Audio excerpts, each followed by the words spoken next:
Meu marido e eu estamos casados há 28 anos e estava tudo bem conosco, até que o conheci, um homem 15 anos mais novo que eu e que me deu uma nova lufada de ar fresco.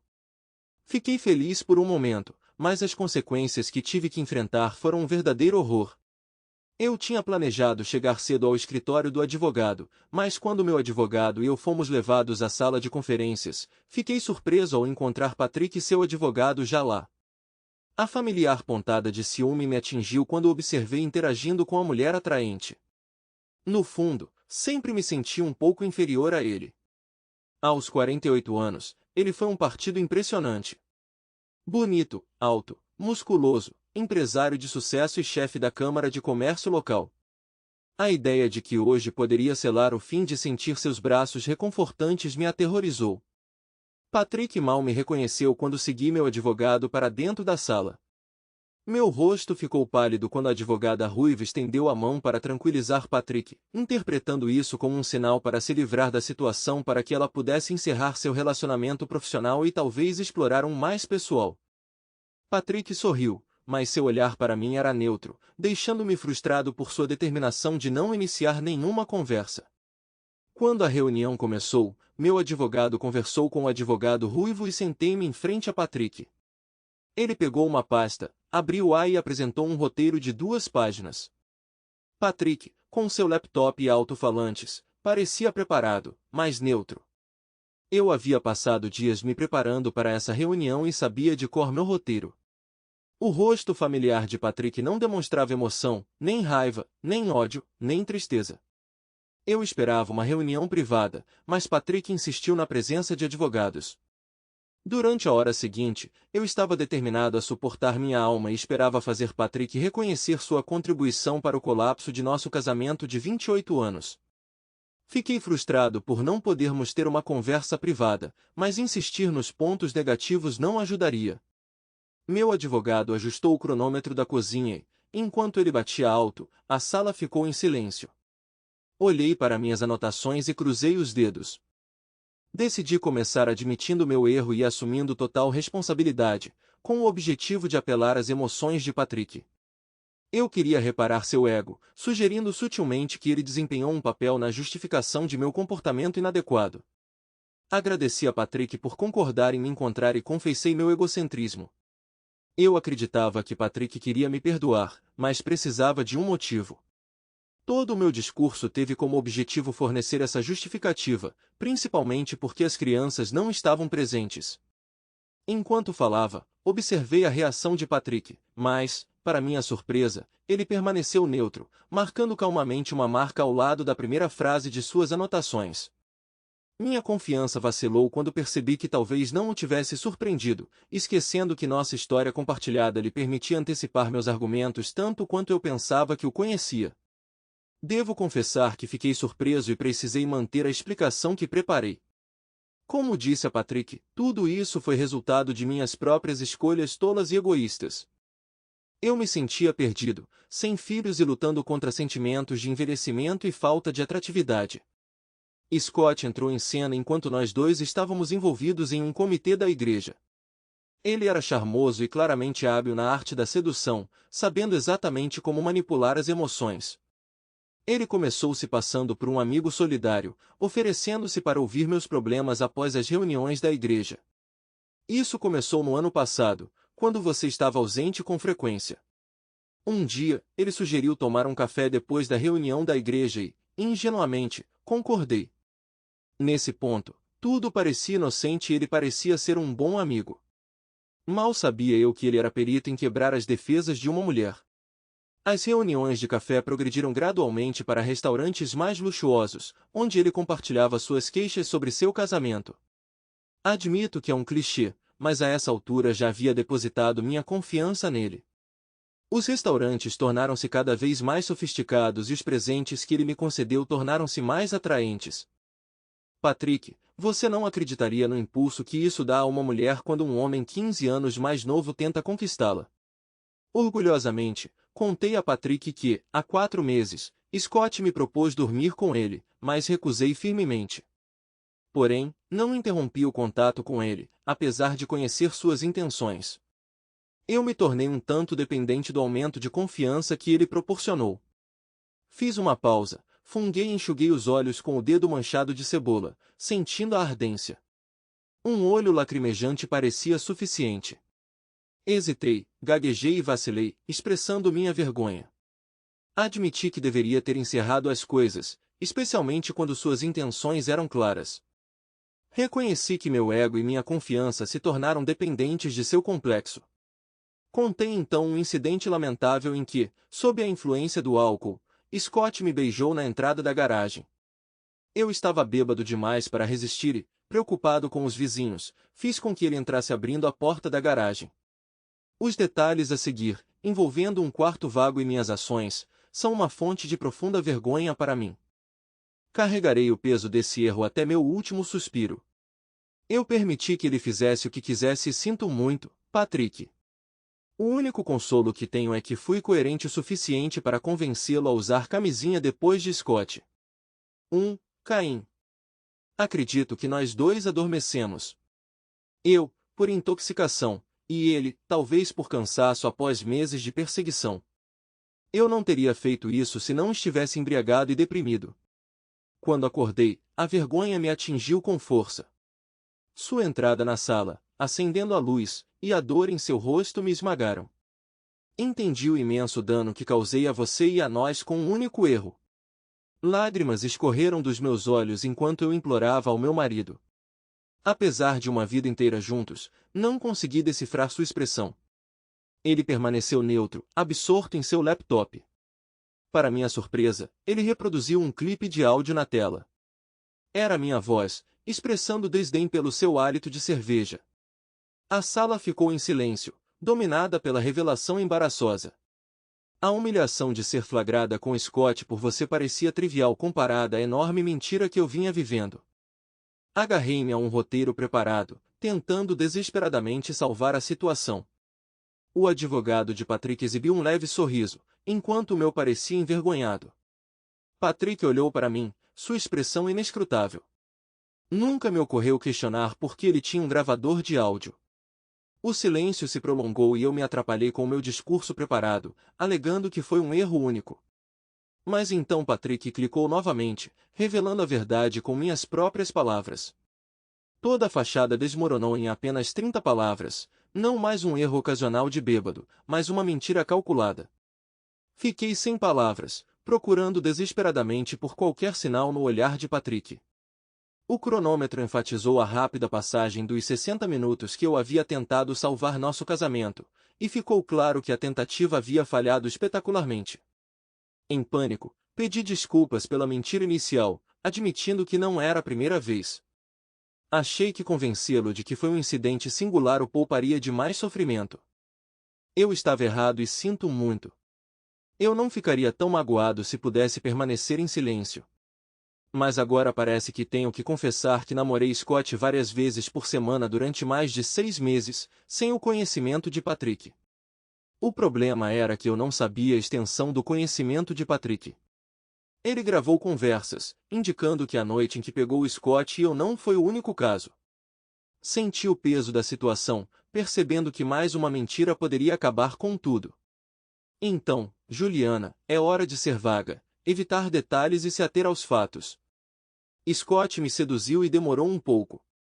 Ele tem uma queda por mulheres mais velhas e admito que não fui forte o suficiente para resistir. Embora eu tenha considerado mentir sobre usar a cama principal apenas uma vez, não pude ignorar a incerteza sobre há quanto tempo Patrick sabia disso. Optei por permanecer em silêncio sobre esse assunto. Apesar disso, não consegui ficar calado sobre tudo. Com pouco tempo para mudar esta situação catastrófica, dei uma olhada nas minhas anotações e me concentrei em algumas palavras destacadas em letras maiúsculas. Mas nunca deixei de amar e respeitar você, Patrick. Nunca te dei menos amor do que antes. Scott foi apenas uma dimensão extra em minha vida, não tirando nada de você, mas apenas transbordando, se posso descrever dessa forma. Quando fiquei em silêncio, Patrick voltou sua atenção para a tela do laptop, parecendo confuso por um momento. Ele lutou para encontrar algo e, por uma fração de segundo, sua expressão mudou de neutra para confusa. Porém, ele logo relaxou, percebendo que se tratava de um dos arquivos abertos. Eu esperava que ele não entendesse totalmente a situação. Ele reiniciou o vídeo e eu me encolhi novamente com a pergunta de Scott sobre mim e nosso leito conjugal. Minhas próprias palavras me condenaram mais uma vez. Patrick pareceu aceitar minha explicação sobre espirros, mas a sensação de afundamento se intensificou. O fato de eu ter me oferecido para limpar sua perna e me ajoelhado distraiu. A satisfação que senti inicialmente havia desaparecido, sabendo da conversa desafiadora que teria pela frente. Sinais claros eram aparentes agora. No entanto, admito que ele é simplesmente um tolo ignorante. Às vezes, penso em me envolver em atos íntimos aqui mesmo, enquanto ele está presente, só para ver se ele notaria. A zombaria em minha voz e as próprias palavras me fizeram perceber que eu estava insistindo no assunto. Não consegui me convencer de que ainda amava e respeitava meu marido, muito menos convencê-lo. Mais uma vez, me vi mergulhando em um vórtice de confusão. Antes deste encontro, eu me convenci de que amava e respeitava Patrick. Mas depois das minhas ações e palavras, tal sentimento parecia impossível. No tenso silêncio que se seguiu ao golpe final, Patrick virou-se para olhar para mim. Não consegui encontrar seu olhar, então me virei para seu advogado. O desdém em seu rosto me fez estremecer, apagando qualquer dúvida de que Patrick era apenas mais um cliente para ela. Afastando-me dela, olhei para minha advogada, que não conseguiu esconder seu desdém. Aqui estou eu, em uma sala lutando pelo meu futuro, cercado por pessoas que me veem como algo que pisaram no parque para cães, e uma delas deveria estar do meu lado. Minha confiança evaporou como orvalho ao sol do meio-dia, e minha autoestima não ficou muito atrás.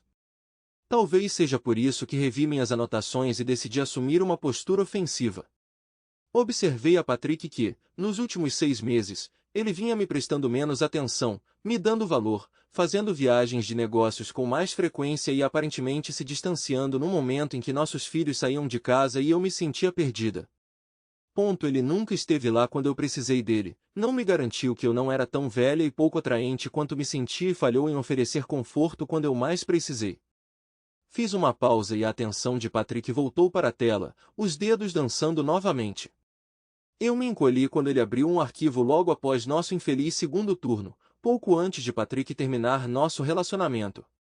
A revelação doeu e baixei os olhos para a mesa, evitando olhares de julgamento. Relembrando meu estado durante a última conversa, a verdade era evidente. A novidade de ter um amante, mesmo alguém tão jovem e enérgico como Scott, estava se esgotando. A irritação de Scott com a situação e minhas ações estavam começando a pesar sobre mim, causando uma perda de respeito por Patrick e incomodando minha consciência. A perda de respeito foi mais significativa do que inicialmente reconheci. A razão do meu distanciamento emocional do meu marido foi algo que tive de enfrentar enquanto me preparava para uma reunião, onde inicialmente planejei culpá-lo pelo afastamento. No entanto, percebi que era mentira continuar a traí-lo. Eu me distanciei emocionalmente de Patrick, tomando a decisão de cortar a intimidade, especialmente porque o ato sexual de Patrick era muito diferente do de Scott. Rejeitar os avanços de meu marido tornou-se um padrão, e só mais tarde percebi que Patrick havia desistido de nossa vida sexual na mesma época em que começou a trabalhar mais horas e a se ausentar com mais frequência. Agora, diante dessa revelação, fiquei completamente confuso sobre quem estava se distanciando de quem. Se Patrick soubesse do meu caso semanas antes de me confrontar, ele era mais astuto do que eu pensava, minha abordagem planejada para a reunião parecia fútil e eu não sabia o que fazer. Embora geralmente preferisse planejar, tive que agir espontaneamente, dada a urgência. Desesperado, procurei em minhas anotações algum vislumbre de esperança, mas as gravações acabaram sendo uma diversão. Percebi que o jogo havia mudado e, se Patrick soubesse da minha saída há algum tempo, eu precisava entender seu estado de espírito. Ele ficou ofendido com minha traição, mas sua principal preocupação era minha motivação. Eu achei o ato sexual dele insatisfatório? Eu queria explorar meu lado excêntrico ou fugir com Scott? Esses eram medos e dúvidas que eu precisava resolver. Numa tentativa desesperada de convencê-lo do meu amor e respeito, examinei meus sentimentos e motivações. Tive que provar que ainda o amava e respeitava, apesar das conversas gravadas. Consegui convencê-lo a não insistir no divórcio imediato, mas o tic-tac do relógio me lembrou que o tempo estava se esgotando. Reuni coragem e enfrentei Patrick do outro lado da mesa. Expressei meu amor genuíno por ele, meu desejo de passar minha vida com ele e meu arrependimento pela vergonha que ele sentiu ao me pegar. Admiti que Scott era uma distração, movido pela luxúria e pelo egoísmo, e garanti a Patrick que nunca tive a intenção de fugir com ele. Reconheci o erro, especialmente em resposta à oferta de Patrick de fazer menos amor, e confessei que os encontros com Scott não tiveram a profundidade emocional que tive com meu marido ao longo dos anos. O desafio era convencê-lo dessas verdades e provar que meu amor e respeito por ele eram genuínos. A dissolução de um casamento parecia que o tempo havia desacelerado para todos ao meu redor, embora meu ritmo permanecesse normal. Minha advogada, posicionada à minha esquerda, expressou sua desaprovação jogando a caneta sobre a mesa, virando-se para mim com um olhar de absoluto desdém. Era evidente que naquele momento eu não poderia nem pagar alguém para estar do meu lado. Para minha consternação, percebi que Patrick, do lado oposto, não estava interpretando audiófilos, como eu havia suposto, mas sim videoclipes. Esta revelação aumentou a gravidade da situação. Minha advogada transmitiu seu descontentamento agarrando a mão de meu marido, oferecendo um sinal físico de apoio. Embora Patrick não estivesse olhando para mim, sua reação mostrou uma fração de segundo de devastação. Testemunhei uma única lágrima escapando da orelha mais próxima de mim. Ele estava sofrendo ou se fortaleceu concentrando-se na tela? Naquele momento, minha mente registrou alguns fatos irrelevantes. A gravação foi feita 3 semanas antes da colisão, o que implica que Patrick observou minha traição ao longo do tempo, o suficiente para discernir um padrão. À medida que os alto-falantes tocavam, a atmosfera mudou do calor do momento para uma sensação de sujeira e mau gosto. Os papéis do divórcio foram apresentados a mim pelo meu advogado e me vi impotente para conter o comportamento vil que Patrick havia descoberto. Patrick agiu como um maestro de orquestra, orquestrando nossa separação sem pronunciar uma única palavra. Sua execução foi precisa, desmantelando todas as minhas racionalizações, minimizações e tentativas frágeis de reconciliação. Nessa morte orquestrada, Patrick não falou. Ele simplesmente dirigiu, revelando as seções da orquestra que queria tocar em seguida com uma facilidade incomparável. O último videoclipe foi reproduzido sem hesitação e Patrick, sem olhar, antecipou meus argumentos. Eu tinha esquecido isso, assim como observei durante 3 décadas. Ele olhou para mim com seus olhos astutos e penetrantes. Oprimido pela vergonha e humilhação, procurei uma fuga. Correr de volta para casa que ainda parecia um lar, pelo menos até a chegada do aviso de despejo como parte do acordo, tornou-se meu refúgio. Foi uma fuga para meus filhos, na esperança de que permanecessem alheios à dolorosa verdade e continuassem a me amar incondicionalmente. O único caminho para a redenção parecia ser aceitar a perda de uma parte significativa da minha vida. Peguei a caneta, assinei os acordos e descartei-a com um movimento fluente. Surpreendentemente, o negócio de Patrick não foi tão valorizado quanto eu pensava, de acordo com a avaliação do meu advogado. Tornou-se evidente que Patrick tinha tempo suficiente para esconder a maior parte de seus bens. Frustrado, murmurei, filho da... Felizmente, a última gravação foi concluída e um silêncio estranho tomou conta. Minha advogada recolheu os documentos assinados, entregou-me uma cópia, guardou o restante na pasta e saiu da sala.